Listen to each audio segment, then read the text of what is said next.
It's beginning to look a lot like Christmas everywhere you go. Take a look at the 5 and 10. It's glistening once again with candy canes and silver lanes that glow. Partage et échange, en ce temps de l'Avent, partager un moment convivial avec nos amis, nos familles est important. On apprécie le début des préparatifs de Noël, petits gâteaux, illuminations, mais aussi bricolage, envahissent notre quotidien. Et ce n'est pas pour déplaire aux enfants. Le réseau d'animation intercommunale propose aux familles de venir partager un de ces moments précieux en confectionnant leur propre calendrier de l'Avent. Dazzle talk and we'll go for a walk is the hope of Janice and Jen. And Mom and Dad can hardly wait for school to start again. It's beginning to look a lot. Le but, c'est bien entendu que les parents viennent avec les enfants.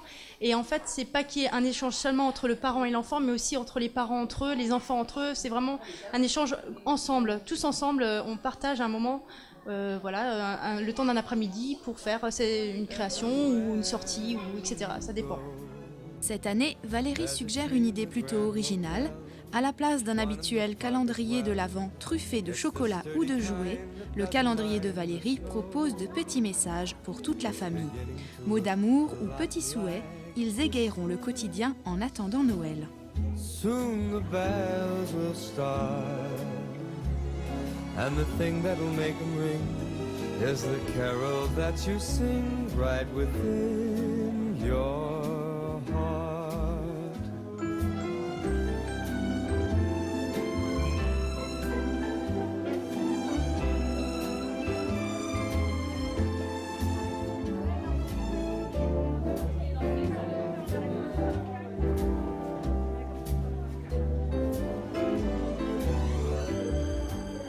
C'est super, il y a vraiment cet échange qui se crée. Je vois les parents qui parlent, les animateurs qui parlent, qui échangent des compétences aussi, les uns envers les autres. Des enfants qui sont avec le sourire, qui sont contents de pouvoir mettre des paillettes, de pouvoir créer des boîtes, de pouvoir mettre de la couleur. Donc non, ça se passe très très bien. Ils sont vraiment dans cet échange comme on espérait l'avoir et ça se passe très très bien. Prochaine sortie famille proposée par le réseau d'animation intercommunale, ce sera le samedi 11 février au Champ du Feu. En attendant, les ateliers vont encore bon train tout le mois de décembre pour un avant-goût du Noël tant attendu.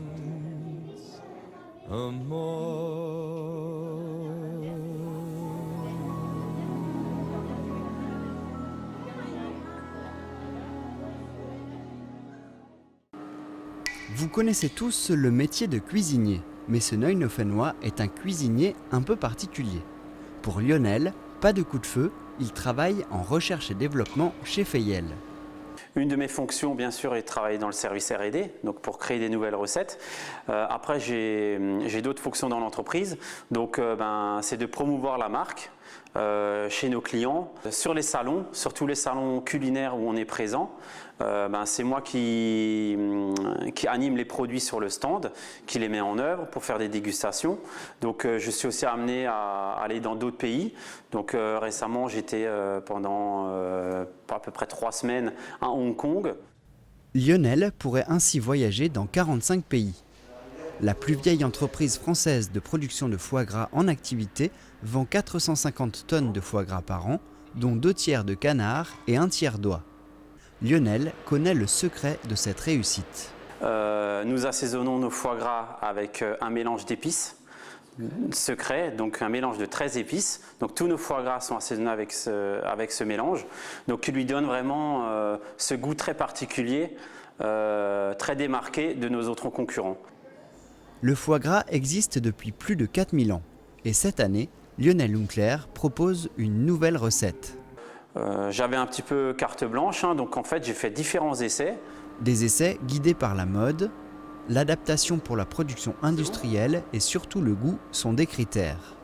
Mais c'est la recette à l'orange et au grand marnier qui a reçu le plus de succès. Donc là je vais vous montrer une petite présentation que vous pouvez reproduire à la maison. Donc le foie gras, toujours le sortir environ 15 minutes avant du réfrigérateur pour qu'il prenne un petit peu la température, qu'il ne soit pas trop froid. Donc on va commencer le dressage avec des oranges qui ont été confites dans un peu de sucre et du vinaigre avec des baies roses. On va disposer quelques zestes d'oranges confites, quelques croûtons de pain d'épices pour amener un peu de croustillant. Et donc au dernier moment, vous trempez votre couteau dans l'eau chaude. Et le foie gras se coupe comme du beurre. Lionel a encore bien d'autres recettes secrètes à nous faire découvrir, et à voir cette préparation, cela nous met déjà l'eau à la bouche. Lors de la Semaine européenne du handicap, l'entreprise Alstom propose à ses salariés de s'informer et de briser les tabous qu'il peut y avoir sur le handicap. La société Tom Pouce Consultant est spécialisée dans ce domaine. Elle est venue proposer, le mercredi 16 novembre, une animation particulière avec la roue du handicap. Cette roue, elle a pour but d'aborder de manière ludique le sujet du handicap auprès de tous nos salariés. C'est une roue qui se déplace sur tout le site pour qu'on soit au plus proche du terrain, au plus proche de nos salariés.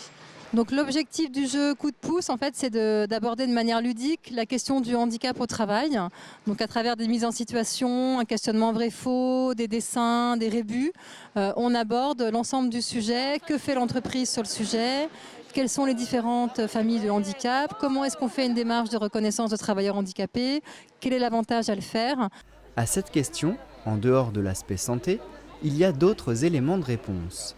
Un accord signé avec les syndicats de l'entreprise donne des moyens et des droits particuliers aux travailleurs handicapés.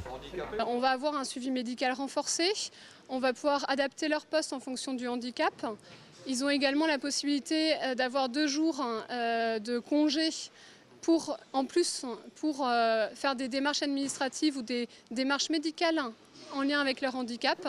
130 000 € sont alloués chaque année pour permettre ces actions d'information et permettre de préserver la santé, l'employabilité et de meilleures conditions de travail en fonction du handicap. La loi de 1987 oblige les entreprises de plus de 20 salariés à employer 6% de travailleurs handicapés. Chez Alstom Reichshoffen, ils sont 8,6%. Une personne diabétique peut faire une reconnaissance de travailleurs handicapés. Qui pense que c'est vrai? Ouais. Qui pense que c'est faux? Non, c'est vrai. Dans ce groupe, Jérémy Reiss a été sollicité pour nous apprendre quelques mots en langue des signes.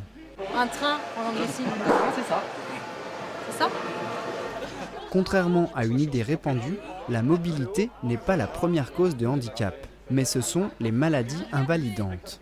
Donc ils vont effectivement apprendre qu'une personne diabétique peut faire une reconnaissance de travailleurs handicapés, apprendre que dans l'entreprise, il y a eu tel ou tel poste qui a été adapté au regard d'une situation de handicap, apprendre qu'Alstom travaille avec le secteur adapté et protégé.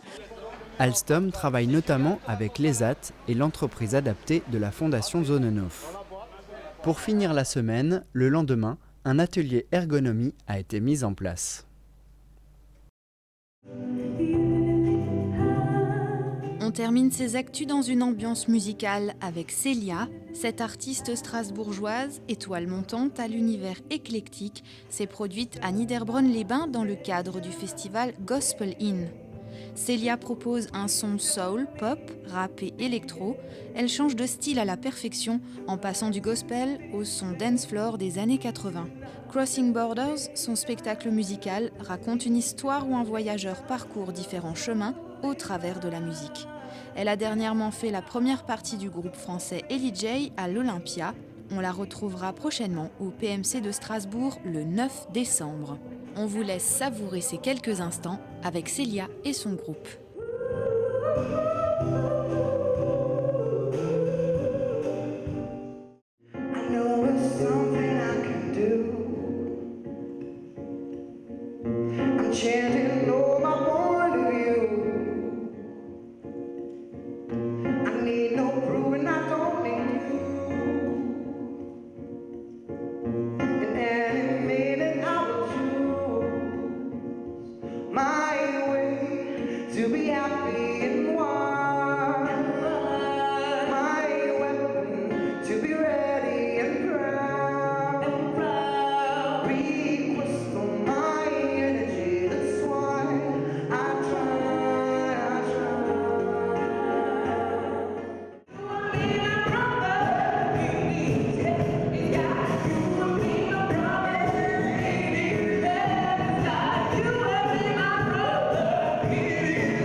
L'affaire de la taxe sur les terrains non bâtis constructibles à Zinswiller a été jugée par le tribunal administratif de Strasbourg.